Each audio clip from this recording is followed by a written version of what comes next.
thanks for sticking with us to the end of the day. The web is an incredibly powerful platform, and with its reach and the installability of PWAs, it's ideal for cross-device software delivery. But it can't do everything that native apps can do. We want to change that. We want the web to do everything that native apps can and be more secure and user-friendly while doing it. My name is Sam Richard, and I'm a developer advocate for Chrome OS, and I'm here to tell you a story of software development on the web and the work Google, Microsoft, Intel, and others are doing to build the future of the platform. This is the story of how we're looking to bridge the native app gap. The story for me starts fall of last year setting up my new computer. I had previously used a combination of native apps and command line tools to optimize images. Then I tried Squoosh.app, a PWA from the Chrome DevRel team. It worked on my Chromebook, it worked on my Mac, it worked on Windows. It was just a website. But with a simple install prompt, it found its way to my app launchers and replacing all of my native tools. To me, it became clear that PWAs should be the future of software delivery. They're built using modern APIs, enhanced to deliver native-like installability, reliability, and capabilities, all while reaching anyone, anywhere, on any device. There are still some gaps, though. The web is super powerful in its own right today. You can build a hyperlocal video chat app with WebRTC, geolocation, and push messaging. You can make that app installable. You can add video effects with Wasm, and you can even bring it into new realities with WebGL and WebVR. But there's still gaps in what we can solve with the web today. In the worst case, this means that developers are not building for the web at all, or they're relegating it to a second-class experience. For those that do want to build for the web but need the capabilities of native, they're forced to bundle web apps in native wrappers. This often results in developers effectively shipping their own custom browsers to users, exploding the size of their web apps and forcing them to take on the security and maintenance burden of both keeping the browser and their native wrapper up to date. These native wrappers also lose the reach of the web, forcing them to choose what devices and operating systems to support, often requiring different native wrappers, all of which further expands the security and maintenance burden. Filling these gaps is the key to fixing this and enabling the web to be the software platform of the future like we believe it to be. What does this future look like? What do you think is missing from the web platform today? What is the web you want? I'm going to tell you two stories of two fictional developers, Quinn, working on Fugu Journal, and Sawyer, working on Fugu Edit. Both Quinn and Sawyer want to solve problems for their users that have usually been outside the scope of what's possible on the web. As you'll see, both will leverage new capabilities that change what's possible to build their applications. We start with Quinn, the lead developer for a social media startup, Fugu Journal. Social apps on mobile devices have been hard because they need to be tightly integrated in order to be loved by their users. Quinn thinks to themselves, our users want to start a journal entry from anywhere on their device, and they want to be able to share those entries to other social accounts. They also want to collaborate on entries with their friends, so they need to be able to invite them to do so easily. Until recently, these capabilities would seem to roll out building a web app. They just simply didn't exist. Both WebShare and the new WebShare Target v2 and Contacts APIs, that calculus has changed, and Quinn can build a progressive web app instead of a native app. Let's see what Quinn is looking to do. After a user navigates to Fugu Journal, they should be able to install it to their home screen. Once installed, they should be able to find media, images, video, and audio from throughout their phone and share it to Fugu Journal. Users should then be able to share any entry using the native share sheet of their phone to another application. Finally, they should be able to find contacts from their phone to invite them to collaborate, sending off invitations once they've verified their contacts' information. Diving into how Quinn can make this work, let's start by looking at WebShare Target v2. This allows installed PWAs to both register as a shared target and describe what can be shared to it. To add it to Fugu Journal, Quinn needs to update the web app manifest to include a share target. You can only have one shared target per web app manifest, and there are three parameters: action, which is the URL to open when shared to, This should be pre-cached when your service worker is installed so that it's always available. Method, which determines how to share your items to your PWA. If you want to use post instead of get, you need an ENC type parameter as well for encoding. And then params, which is what is allowed to be shared and what those items should be called. Each of the parameters inside of params is optional. You can have title, you can have text, you can have URL, and you can even have an array of files, each with their own MIME type and a different name for those MIME types. When shared, the data is sent to the action URL as form data that can then be parsed and used as needed. A neat trick you can do for share target is to register a route directly in your service worker to handle the request. This will let you use it even without a backend. Here, we're importing Workbox's route register and registering our service or our share target as a route, a post route, calling share target handler function, which looks like this. The share target handler is an async function that takes in the event, then awaits the form data and peels off the media files from that. You can then do whatever you'd like with these files. You can cache them, you can send them somewhere with a fetch request. You can even make use of the rest of the options, maybe serving a page with some query parameters for the other shared items, or storing the data and pointers to the media in indexed DB.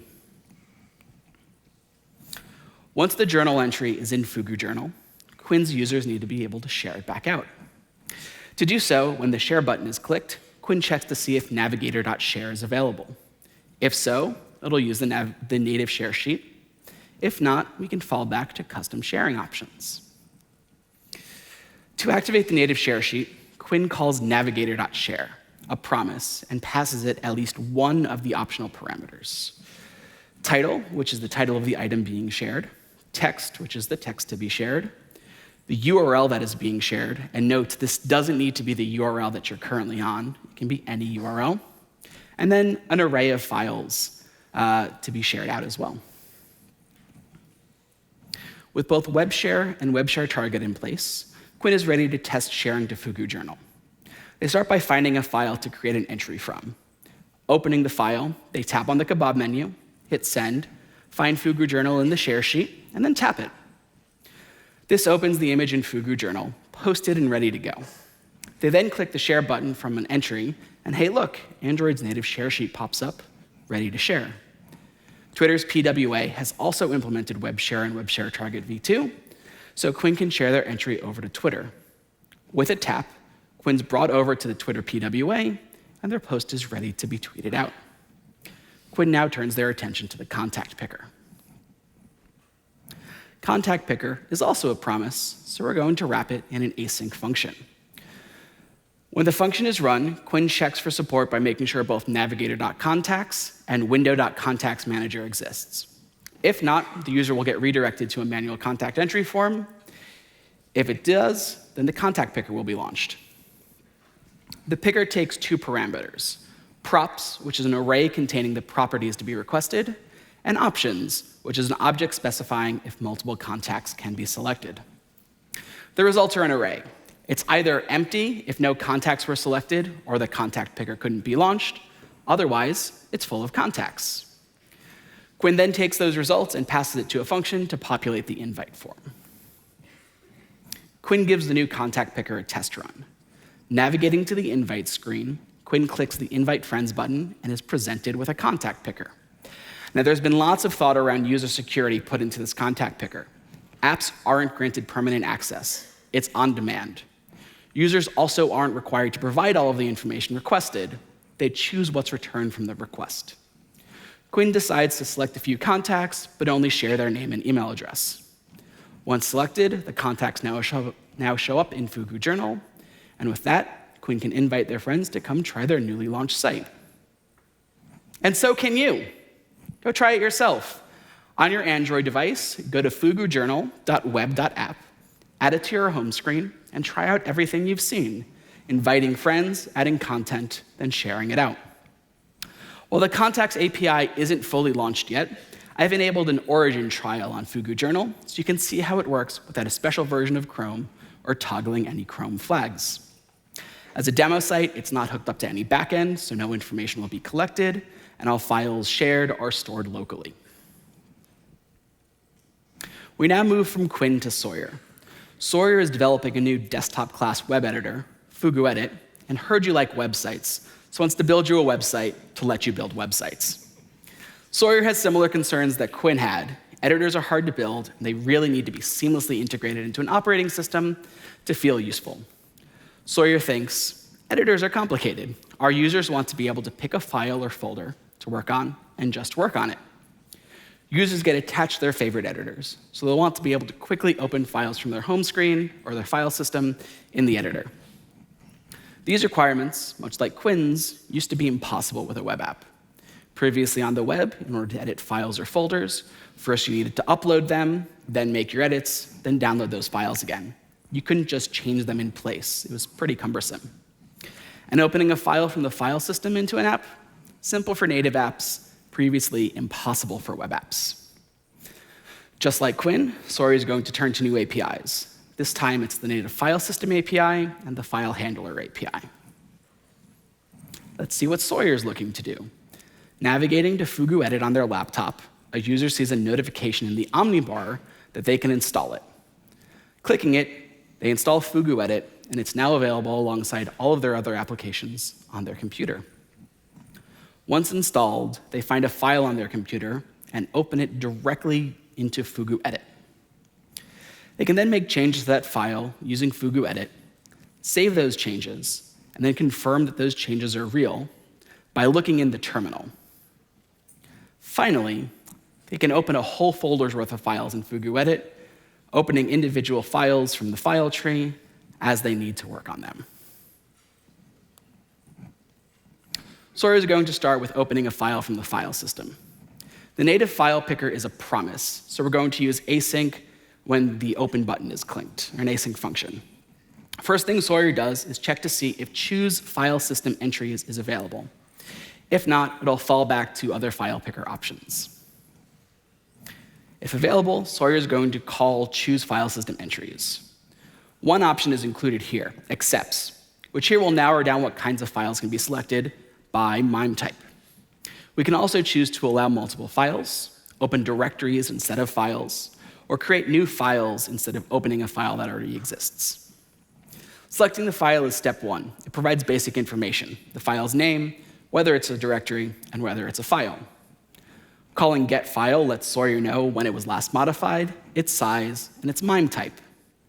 Finally, in this case, calling .text is the final step, and it will read the stream of the file as a UTF-8 encoded text, kind of like how Fetch's text method does.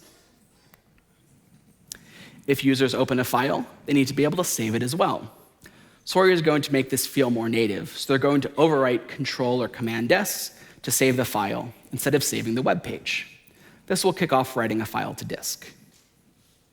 To write a file, Sawyer first creates a writer from the file handler. This creates a temporary file. Then they write the context to the temp file, starting at the 0th character and including all of the content. Finally, they close the temp file, which updates the original file on disk. Loading up Fugu Editor on a Chromebook, Sawyer's got two options: open a file or open a folder. Open a file feels very much like the file upload form that they're already used to, and once opened, it pops in. Opening a folder, however, is a different story. Sawyer selects a folder from their Linux environment on their Chromebook and sees a notification warning them that they're about to grant access to a site to view all files in that folder until they close the tab. This is a double opt-in because, much like the contact picker, this API was designed with security in mind. With the folder open, fuguEdit's adapted to include a folder tree of all the files and folders in that directory. Sawyer can now move around the folder tree, opening files as they go. Sawyer opens the README file and makes some edits. This was edited from a PWA. Sawyer then hits Control-S to save the file. They get a notification telling them that if they agree, fuguEdit's going to have write access to this file until the tab's closed. Again, an async block to ensure the user doesn't accidentally give permission to this functionality. After saving once, Sawyer checks to see that the changes have stuck by catting the file in their terminal. The file's changed. Great. Going back to Fugu Edit, Sawyer makes some more changes, presses Control S again, and then checks again to see that the changes have stuck. Now that they're ready to use Fugu Edit to edit Fugu Edit itself. Just one more thing to do, opening files from the file system. Doing so is similar to what Quinn did with Web Share Target. Sawyer needs to update their web app manifest. The first thing they need to do is they need to add a file handler option to the web app manifest. This allows Sawyer to specify the URL, which should be used when opening a given file type. Sawyer can specify multiple file handlers here. One URL can accept multiple file types, and for OSs that work with MIME types, those will be used. Otherwise, it'll fall back to specific extensions. This also means you can use custom extensions with your PWA. The final thing that Sawyer needs to do to get the file opened is actually get it. To do that, on load, they set a consumer for the new launch queue. The launch parameters in the consumer include an array of files that are being launched with. They pick off the first file, and await opening it in Fugu Edit. Loading up Fugu Edit on their Chromebook, we go to the Files app, find a file in our Linux environment that Fugu Edit can work with, and open it with Fugu Edit. Ta-da! Opened and ready to work with. And again, you can try this out yourself.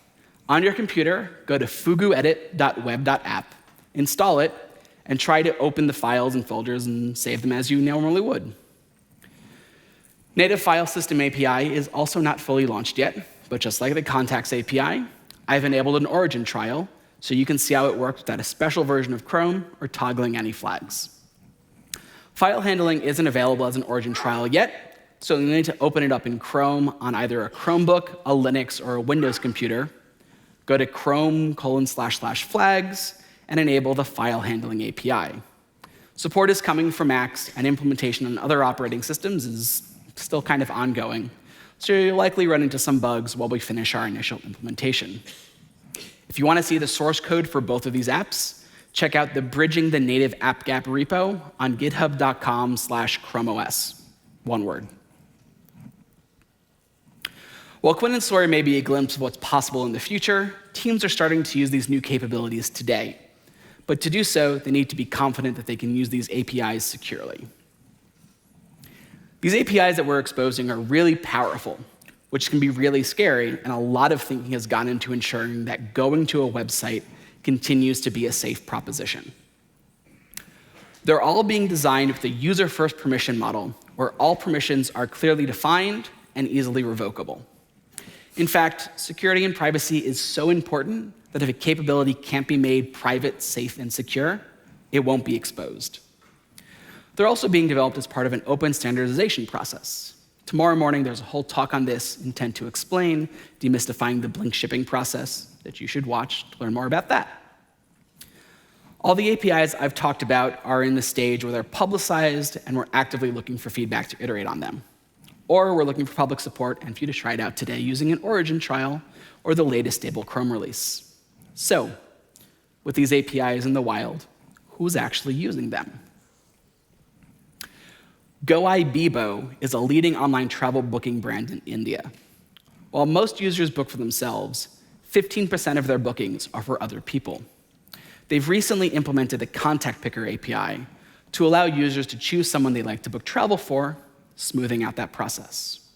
They're also looking into other ways of incorporating the Contact Picker API, including sending referral links and codes over SMS and incorporating GoCash Plus, their system for rewarding users when contacts they have synced make a booking.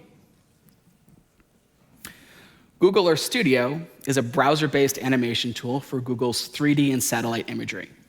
It allows users to program their camera's flight path and then render that animation as an image sequence. It used to rely on the old Chrome file system API to store files during render. This required generating a zip of sometimes gigabytes of images that was then downloaded to the downloads folder. This posed significant limitations on the length and size of animations they could make.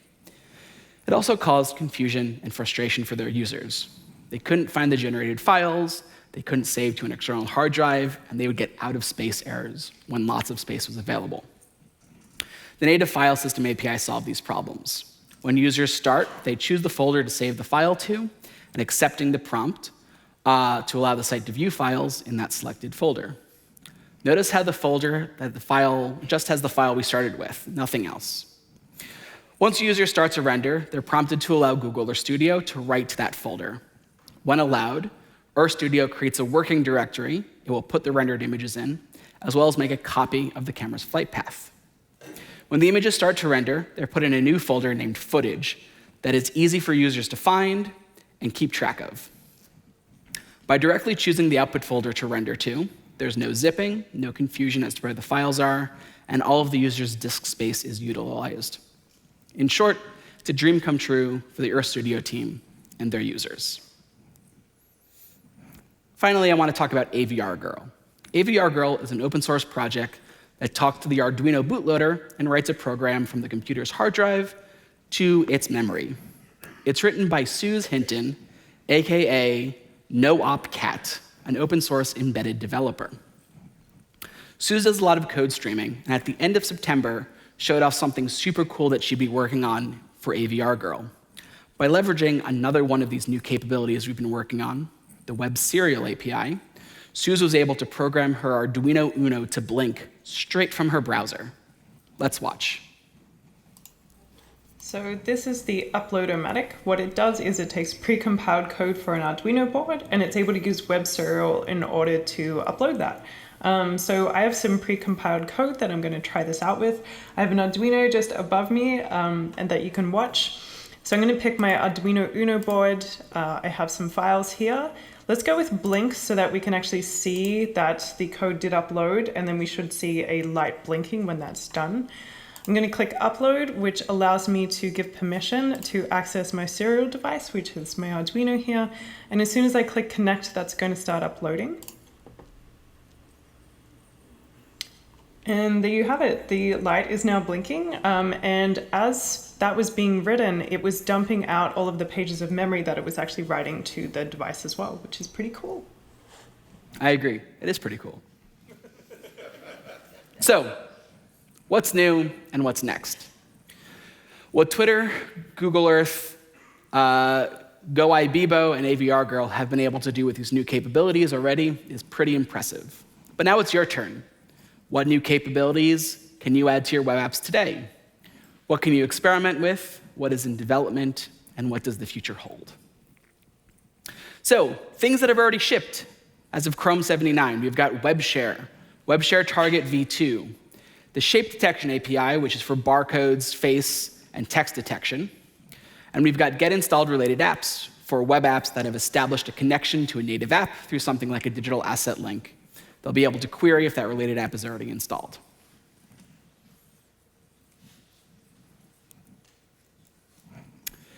There are also a bunch of stuff in Origin trial. So things we've talked about already: native file system, contact picker, file handlers, and web serial.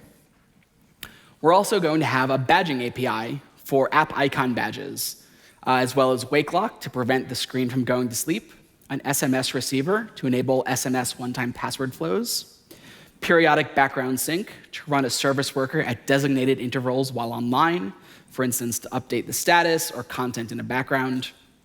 Web HID, or human interface devices, great for getting the most functionality possible out of things like gaming controllers.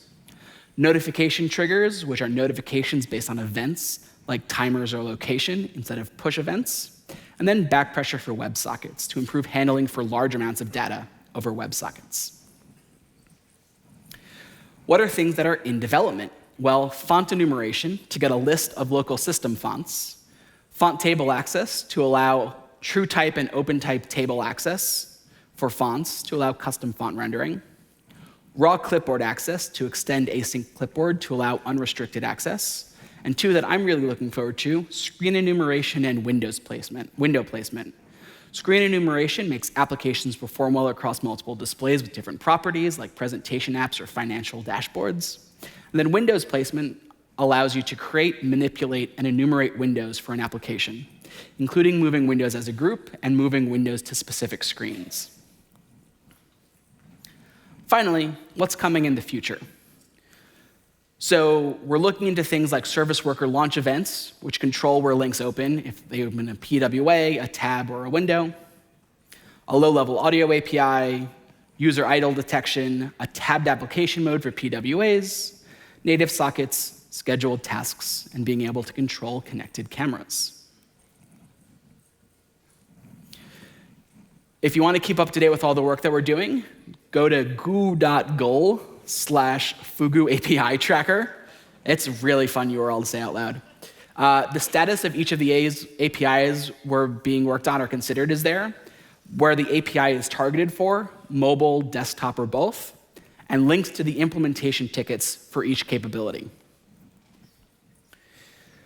We also need to try these APIs out and give us feedback.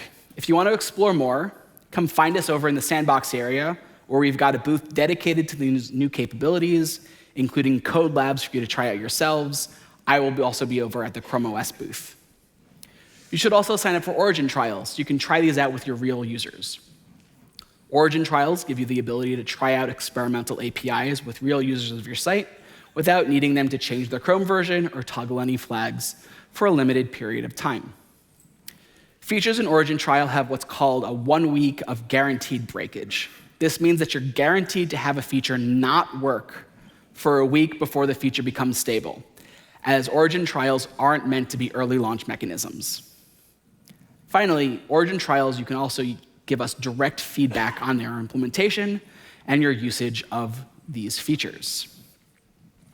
Setting up an Origin trial can be done in 4 steps. Step 1, choose your Origin trial. Step 2, register your domain for that Origin trial. Step 3, get the token for your Origin trial. And step 4, add a meta tag for your Origin trial with that key that you got. With that, you can try out the feature you'd like with your real users and provide us with feedback. Finally, what's missing? All of these APIs we're developing because we're being asked for them. Participating in Origin trials and giving feedback there is a great way to help us shape APIs that we've started working on, but we want to know what you need before we get to that stage. Let us know what you need. Go to webwewant.fyi to let us know what you'd like to see added to the web platform to help you bridge the native app gap. Thank you.